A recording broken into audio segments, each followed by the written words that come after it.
Admittedly, I don't like cardio very much. Even when I was losing weight on my weight loss journey, I didn't use cardio as a tool like I should have. I didn't know how it fit in with my training, and I didn't really know anything about it, and I never put in the time to learn about it, and thus my progress suffered. So, today, I want to share with you everything that I've learned about it with cited sources because it's very useful, and I think you should use it too. When you're really fat or you're really muscly, you get out of breath really fast because the strain the muscle puts on your heart is incredible. That's why a lot of bodybuilders die in 30s and 40s because their heart just simply isn't strong enough to keep up with the rest of their body. So, what's the solution? Well, strengthen your heart. Really, if you think about it, cardio is just like building muscle for the heart. You go into the gym, you train, you get the heart up to close to maximum heart rate or at least a little bit above baseline. Leave it there, rest, and do it again. And eventually, over time, it'll get stronger and better at what it does, just like muscles. When you break it down, there's really only two types of cardio. The first is steady state cardio, and the second type is interval cardio. Interval cardio works like this: you run as fast as you can for 1 minute, and then you rest by walking for 1 minute. That seems pretty reasonable. Or you go on a 10-minute jog of the same pace. That is a continuous cardio session. Which is best for you? It really doesn't matter. The thing about interval cardio is it has very specific uses. So personally, I think for anybody, myself included, you should start with a continuous cardio variation. Now, why should you do cardio? Well, think about it this way. If your grandmother tried to pick up a 10-pound dumbbell, it would be very hard for her. She would have to strain and use much of her force to do it. But imagine a bodybuilder tried to do the same thing. His muscle mass means that the same action takes much less effort. Well, it works the same way with the heart muscle. The healthier your heart is, the less hard it has to work at baseline, and the harder it can work overall, which leads to a much healthier life. Your lungs also get stronger and start to carry oxygen through your bloodstream a lot better and a lot more efficiently, which leads to even more improvements in your circulatory system. If you're looking to lose fat, it's pretty simple. All you gotta do is add cardio. Surprise. But where should you start? Well, I think for anybody, it's probably a good idea to start low, especially if you've never done this before. So, do a moderate pace of cardio. Moderate pace cardio basically can be simplified to this. If you can have a conversation while you're on the treadmill or while you're walking with somebody beside you, you're doing good.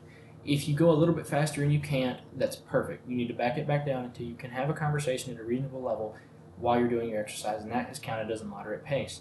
Now, what should you shoot for? Well, I would say at least burning 200 calories on whatever machine you're doing. According to an article from Harvard Health, a 185-pound person walking moderately for 30 minutes should burn about 230 calories, so this is a reasonable target to shoot for. If you're looking to lose weight, it's pretty simple, but you have to keep something in mind.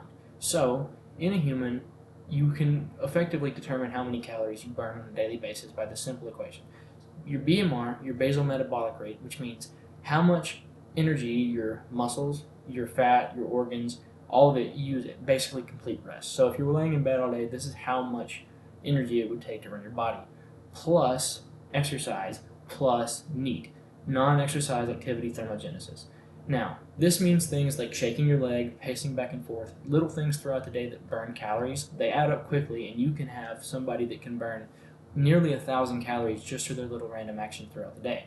But when you do cardio, you subconsciously drop this NEAT level. What that means is for every 100 calories that you burn doing some kind of cardio, your NEAT drops by 28 calories, which means that roughly you're only getting 0.75 of whatever calories you burn during cardio. So you have to keep that in mind for your in calculation. Now, obviously, if you're looking to lose fat, you should shoot for a reasonable amount of calories every day that you can effectively do in a good amount of time. Personally, I think I would get impatient and would like to ramp up the intensity to shorten the time, but you may want to drag it out a little longer if you have more time. That way it doesn't take so much out of you, especially if you're bigger. This is a great way to start. But also, the bigger you are, the less movement you have to do to achieve the same amount of burned calories. So you can keep that in mind too. This section is for anyone who is looking to maximize your muscular gains while still making the cardio gains. I'm still going to recommend doing steady state cardio, just because the interval training has very specific uses that I will actually go over later in this video, but they're probably not for the average person. So for the average lifter, I would recommend doing a moderate amount of cardio at a moderate pace, burning roughly 200 calories. So everyone knows that you shouldn't do cardio before your workout. This is because it burns glycogen stores and makes you much less recovered for your workout. So, obviously, you get done lifting weights, you're good to jump on the treadmill and go, right? No. There was a study done by Robinow and colleagues that studied the effects on cardio after training. They found that people that did cardio directly after training saw significantly less muscle size and strength adaptations than the people that waited 6 and 24 hours to do their cardio. Thus, if you want to maximize your muscle gains, I would recommend waiting at least a full day in between your training and your cardio. This way you can get the benefits of active recovery using cardio, because doing cardio makes blood flow through your body, which means your muscles will recover faster.